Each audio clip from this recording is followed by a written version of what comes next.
এক বন্ধু গুলি খেয়ে রাস্তায় পড়ে আছে। আরেক বন্ধু দেখে তার কাছে গিয়ে দেখে সে বেঁচে আছে।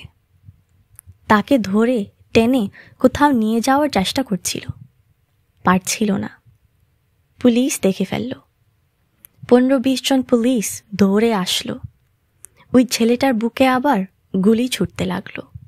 বন্ধুটা তখনও চেষ্টা করছিল তাকে নিয়ে যেতে। পুলিশের অনেকগুলো গুলি পড়ে থাকা বন্ধুর বুকটাকে ঝাঁঝরা করে ফেলার পর এক পুলিশ তখন তার দিকে গুলি ছুড়ছিল। সে তখন দৌড়ে পালায়।